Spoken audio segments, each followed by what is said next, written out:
Hola, muy buenas. Os damos la bienvenida a Radio Aleris, tu podcast de alimentación.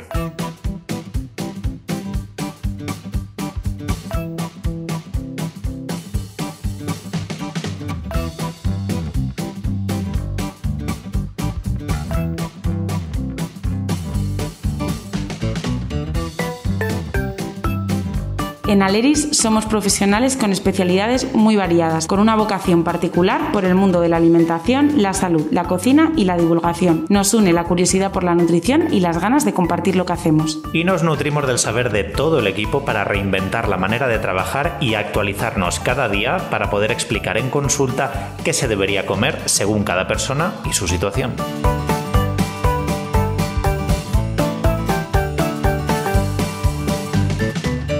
Bienvenidos a un nuevo programa de Radio Aleris. Hoy vamos a hablar sobre la enfermedad de salud pulmonar y alimentación debido a que el 20 de noviembre pues es el Día Mundial de la Enfermedad Pulmonar de Obstrucción Crónica. Entonces, para que conozcáis un poquito más sobre esta patología, vamos a hablar con Luis Cabañas, dietista nutricionista de Centro Aleris de Valencia. Hola Luis, ¿qué tal? ¿Cómo estás? Hola Bea, buenas tardes. Aquí estamos, un día más, a ver qué contamos hoy. Pues seguro a romper muchos mitos con este tipo de patologías, a enseñar a la población muchos nuevos conceptos que esperemos que sean de gran utilidad, y un placer de nuevo charlar con mi compañero Luis, que bueno, siempre entre nosotros enriquece mucho este tipo de conversaciones. Así que nada, Luis, vamos a empezar a entrar en materia. Ya verás, Bea, como no salga bien hoy, luego las expectativas las has puesto tú altas. Que va, sí, esto va a salir bien. Si al final es charlar entre compañeros y que la gente pues escuche un poquito, ¿no?, nuestras reflexiones sobre este tipo de patologías y conocer un poquito más sobre ellas. Así que no puede salir mal, y si sale mal, pues la gente lo comprenderá porque esto es en vivo y en directo, aquí que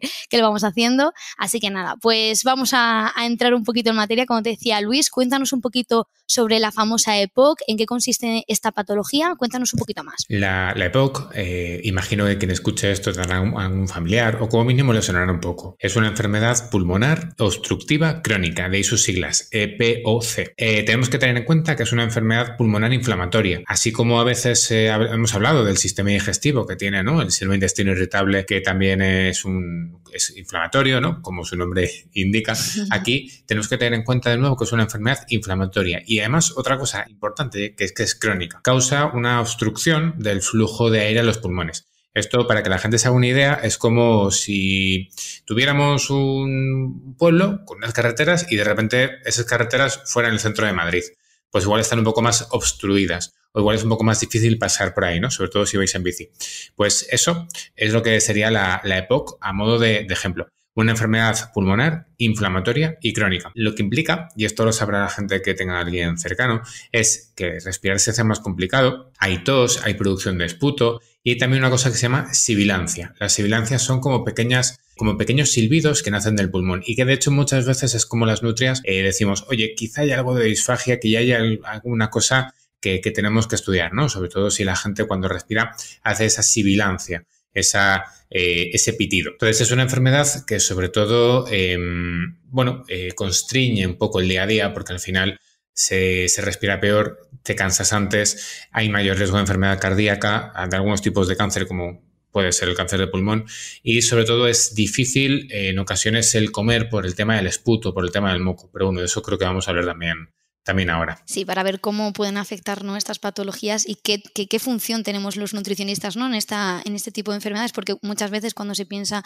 en una enfermedad pues de este tipo, ¿no?, a nivel pulmonar, es como, vale, ¿y la alimentación qué juega en esto, no? Entonces vamos a ver un poquito, si quieres, Luis, qué complicaciones podemos encontrar en este tipo de patologías, y luego ya vamos entrando un poco en nuestra parte como profesionales de la nutrición que podemos ir trabajando. Las principales complicaciones son las de contexto vital, las de día a día. Al final, la EPOC viene agravada por situaciones de sobrepeso u obesidad, de exceso de masa grasa, porque va a aumentar de manera secundaria la inflamación. Entonces, suele ser una persona que típicamente ya va a tener un exceso de masa grasa, quizá eso implicado que tiene una menor masa muscular. Puede ser, también puede no ser, pero es el cuadro más habitual. La prevalencia de obesidad y EPOC es relativamente alta. ¿Qué va a pasar? Va a pasar que estas personas, si ya por sí se movían poco, se muevan aún menos, de una manera muy lícita, es que se cansan más. Entonces, habrá que tener en cuenta esto de cara a plantear no solo cómo comer mejor, sino cómo cambiar el contexto vital. Otro gran problema es si la gente además es fumadora. El tabaco es un problema porque es adictivo. entre otras cosas, ¿no? Sin tener en cuenta que en 2008 ya sabíamos que 1 de cada 4 cánceres tenía relación con el tabaco. Además, en estos casos también agrava esta obstrucción crónica que comentábamos antes. Entonces, el principal consejo ahí sería, obviamente, dejar de fumar. Otras complicaciones, como las que comentaba, el tema de la tos. Al final es muy incómodo comer con tos. Eso puede implicar que hay un riesgo de disfagia, un riesgo de que realmente se nos vaya por el otro lado, ¿no? Que diríamos, lo cual implicaría un riesgo respiratorio, mayor tasa de infección y, por tanto, mayor riesgo de mortalidad. Y hay una cosa que se dice poco. Cuando la gente tose, ¿no? Cuando tosemos, ¿qué pasa en la faringe? ¿Qué pasa en la garganta? Que se irrita. Luego, tragar es más difícil, sin tener en cuenta que además eso también seca la boca. Eso hace que a veces a la hora de masticar sea complicado, que debamos texturizar más los alimentos para poder tragarlos mejor. Es decir, al final todo el sistema que está implicado, tanto la parte digestiva como la parte respiratoria, se va complicando, se va agravando, según va también avanzando la propia enfermedad. Entonces, si tuviéramos que clasificar las principales complicaciones con respecto a la alimentación, hablaríamos de limitación de movilidad, porque al final va a haber una limitación porque nos cansamos antes. La segunda, que quizá la propia tos nos provoca una sequedad bucal mayor y que va a ser más difícil que mastiquemos algo seco. Eso va a complicar, claro. En tercer lugar, una cuestión un poco más escondida, un poco más en la oscuridad, ¿no? Que es este riesgo de disfagia, de atragantamiento, que quizá no es un atragantamiento de estos de que nos tienen que hacer la maniobra de quitarnos lo que tenemos en el área, en la tráquea, pero sí que lo que puede implicar es que entre un resto de comida por donde tendría que entrar, lo cual implica mayor riesgo de infección. Y esto pues es una putada, porque si encima ya nos toca pues un antibiótico, pues una historia, pues una tal, al final esto va complicando precisamente todo esto.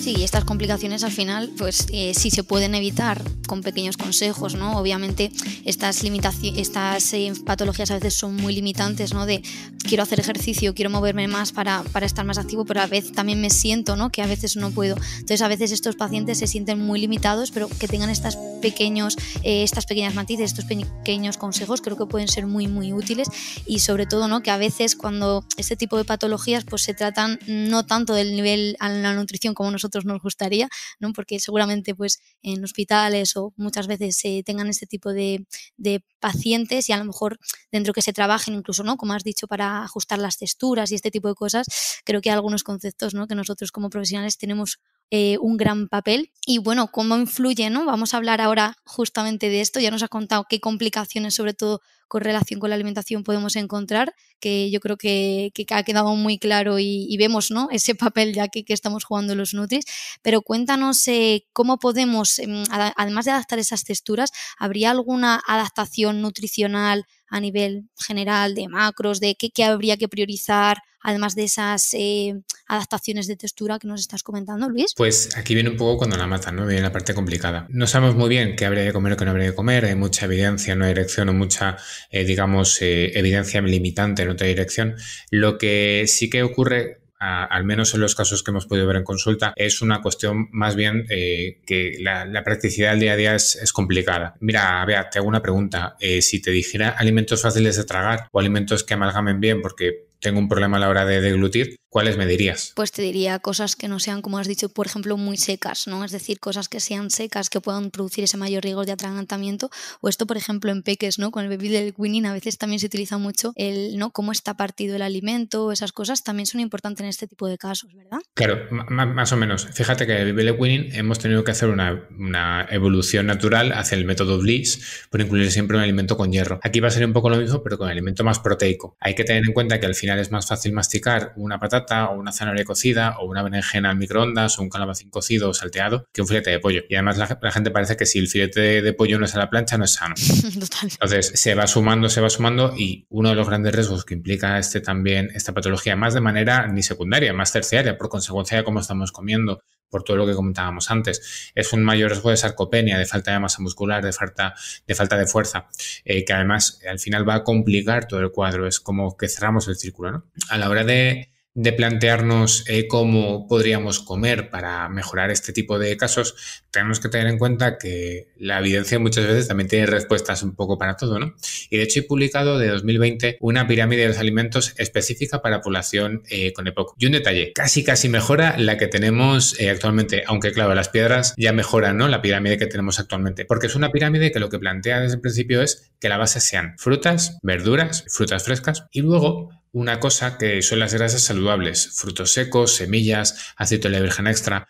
¿Por qué lo plantea de esta forma? Porque son ricos en omega 3. Comentábamos antes que esta es una patología inflamatoria y sabemos que el omega 3 tiene un marcado carácter antiinflamatorio, tanto el omega 3 como las frutas, las verduras y aceite de oliva virgen extra. Entonces, ¿cuál va a ser la base? Pues esa misma. Cosa que debería ser de normal, ¿no? Ya en muchas pirámides, nuestra verdura, nuestra fruta, quizás también hay que adaptar el formato, ¿no? Estamos diciendo pues que a lo mejor pues esa verdura y fruta, si cuesta tragar, pues hay que ver en qué formato, ¿no? Más tipo puré o en qué situación estamos, exactamente, pero que esa pirámide, esto ya no es independientemente, ¿no? De la patología del EPOC, sino que todos tenemos que tomar verdura, fruta y en este caso por ese riesgo antiinflamatorio, oye, todavía tienes un motivo más para hacer esto, ¿no? Pero se tiene que hacer igualmente. Fíjate que muchas veces decimos que las pautas son comer fruta, comer verdura, comer frutos secos, es decir, una dieta saludable. Es verdad que esto habrá que adaptarlo a cada persona, es verdad que sí que habrá un pequeño cambio en la parte proteica, en cómo tendríamos que hacerlo, pero que a nivel de base es lo mismo, frutas, verduras, frutos secos, legumbres, etcétera, etcétera, ¿no? Y proteicos de calidad. Sí que esta pirámide tiene una crítica y es que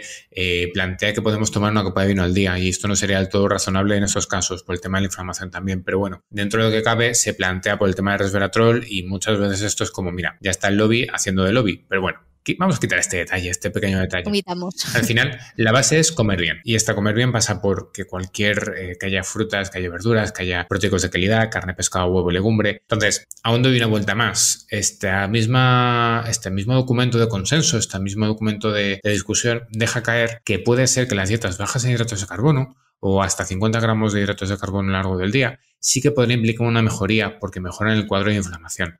Pero hay mucha discusión tanto en una dirección como en otra. Lo que sí que nos dice es que, ojo con lo que ahora llamaríamos ultraprocesados, con los alimentos muy ricos en azúcar. Cuanto menos, mejor. Pero ojo, no solo por el azúcar, sino también por las grasas de mala calidad, porque va a implicar menos cantidad de fibra. En el estómago, gente, no nos pasa nada, podemos meterle la fibra que queramos. Entonces, aunque haya un problema a nivel de lo que tenemos que escoger, intentando que se pueda texturizar bien, que lo podamos tragar bien, que no haya problemas, que no haya este ruido sibilino que comentaba al principio, y eso es importante y requiere una dietoterapia, posiblemente una dieta triturada en ocasiones o simplemente el que primemos maneras de cocinar un poco más como salteadas, un poco menos a la plancha y ya está, que se quede duro, eso quizá no tanto, que utilicemos especias, que utilicemos sal para que el alimento quede más jugoso, eso es una cosa, pero es que además lo que nos plantea la evidencia actual que tenemos es que cuanto menos peor, mejor.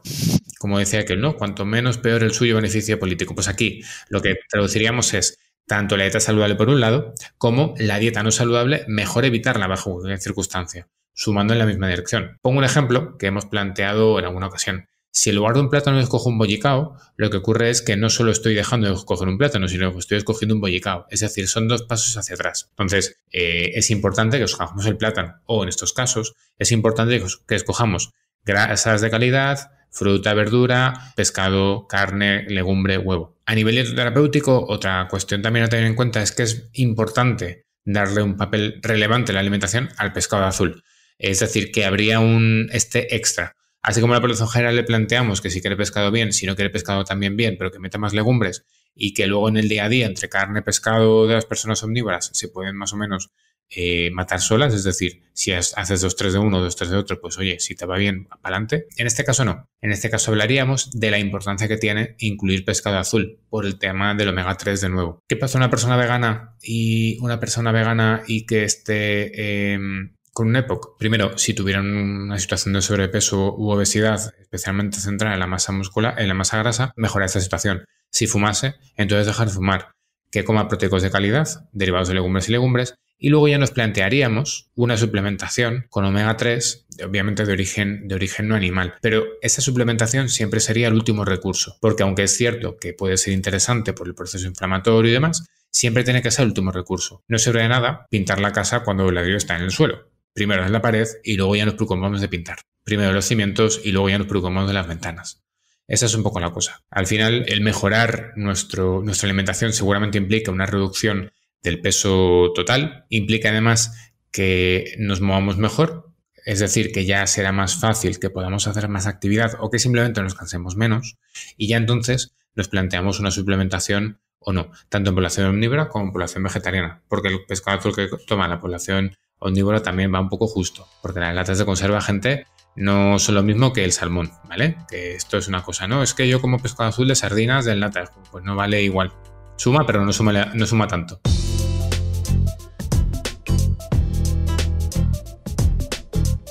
Todo lo que siempre pueda ser alimentación, producto fresco, siempre tener latas de atún para aquellas personas pues, que tengan una semana complicada, pues nos puede ayudar, ¿no? Pero siempre que podamos priorizar una alimentación con producto fresco, yo creo que es fundamental. Y Luis, me ha parecido súper guay ese concepto que has dicho de siempre la suplementación como en ese último recurso, porque yo creo que cuando las personas son diagnosticadas de este tipo de patologías, a veces hay miedo, el miedo de qué me va a pasar, el miedo qué puedo hacer para mejorar, el qué depende de mí, porque hay cosas que obviamente sabemos que no dependen de nosotros, ¿no? O son factores que no son modificables. La alimentación sí que es uno de esos factores modificables que podemos mejorar, pero a veces empezamos, ¿no?, con este diagnóstico de madre mía, ¿qué puedo hacer? ¿Qué dieta para la época es concreta? ¿Qué suplementación tengo que meter sí o sí? Y yo creo que las claves básicas que has dado es, sí, lo que hay que hacer es comer sano, que es decir, no hay una dieta específica para cada tipo de patología siempre concretamente. Al final, en este caso, estamos viendo que hay una inflamación y queremos bajar una inflamación. ¿Y eso qué es? Pues comer sano, ¿no? Y evitar todo lo ultraprocesado que nos has comentado. Pero todo lo que podamos primar con alimentación y no tenemos que llegar a gastarnos el dinero en suplementación, ¿no? Y lo que dices tú, empezar a la casa por el tejado de ¿para qué voy a empezar a tomar mi omega 3 si me estoy comiendo galletas y bollos todos los días? Pues a lo mejor no tiene sentido. Claro, porque además tenemos que tener en cuenta que lo que nos dice la documentación que tenemos en el día a día es que viene muy bien el tema del zinc, que viene muy bien el selenio. Ya, es decir, cuando traducimos esto a alimentos hablamos de carne, pescado, huevos, frutos secos, legumbres, es decir, que la gente no se preocupe de tomar 200 miligramos de zinc o 800 gramos de selenio porque eso ya va a estar intrínseco a los alimentos y una vez veamos si se come o no se come suficiente ya nos podemos plantear en meter más o menos cantidad. Cuando hablábamos del pescado azul también tendríamos que hablar del selenio o cuando hablábamos del zinc tendremos que hablar de las legumbres, es decir, al final vamos a hablar siempre de comida. La parte de suplementar más de un mineral o más de otro es opinable, es secundario, es mucho más importante que venga de otros alimentos frescos. Un detalle, porque sí que hay un mineral sobre el que tenemos que hacer especial hincapié. Más que un mineral, un conjunto de dos minerales. El cloruro sódico o que la gente conoce como sal común. La sal sí que puede ser un problema. La sal puede ser un problema porque cuando hablamos de ultraprocesados, que siempre nos metemos con el azúcar, a veces se nos olvida un poco hablar de la sal. Y hay que tener en cuenta que la sal o el sodio también puede ser un alimento muy representativo de lo que conocemos como dieta occidental. Aunque ahora mismo está sobre debate si haría falta más o menos sal o parece que es bueno o parece que es malo, lo que sí que sabemos es que parece que un máximo de 12 gramos de sodio, es decir, 5 gramos de sal al día, sería lo recomendable para esta población. Es decir, intentar no pasarnos de esa cantidad. Es decir, de nuevo, recogemos la recomendación para la población general, pero que en este caso es una recomendación aún con más sentido, aún con más fuerza, porque lo que no podemos permitirnos es que lo hagamos todo muy bien, pero para el caso, al incrementar el consumo de sodio, también haya más vasoconstricción, más hipertensión, más problemas asociados a todo este asunto. Entonces, con la sal también tenemos que tener cuidado. Con la sal tampoco deberíamos de pasarnos un consumo, al final, el consumo máximo que comenta la EFSA, ¿no? O sea, 5 gramos de sal al día. En cualquier caso, si nos quitamos los alimentos típicamente conocidos como ultraprocesados, ya tenemos la cantidad de sal que seguramente en la dieta que necesitaríamos. Aún te digo más, si nos quitamos el pan de mala calidad y partimos de otro pan o evitamos el pan, pues menos sal aún estaremos ingresando. Porque sabemos cuál es el límite por arriba. Nadie ha hablado de un límite por abajo, así que hasta que lo sepamos, parece ser que esta población ese límite por arriba sí que lo tiene que tener bastante en cuenta. Si alguien tiene dudas sobre dónde está la sal, dónde no está la sal y demás, pues también tenemos un episodio de esto, así que lo enlazamos y que la gente luego lo pueda escuchar otra vez. Muy bien, pues nos han quedado muy claros esos micronutrientes que son muy importantes, ¿no? Ese cloruro sódico que nos comentabas, la sal, ese omega 3, que bueno, hay que intentar comer bien, pero yo creo que estos dos aspectos sí que son cositas importantes a la hora de tener en cuenta en este tipo de pacientes. Concretamente, como dices tú, cogen más fuerza y siempre tenemos motivos para cuidarnos, pero en este tipo de casos como que todavía más, y esos factores que decíamos que sí que realmente pueden ayudar a mejorar la calidad de vida de las personas y sobre todo evitar complicaciones, que es un poco lo que hablábamos, pues siempre va a ser un aspecto positivo.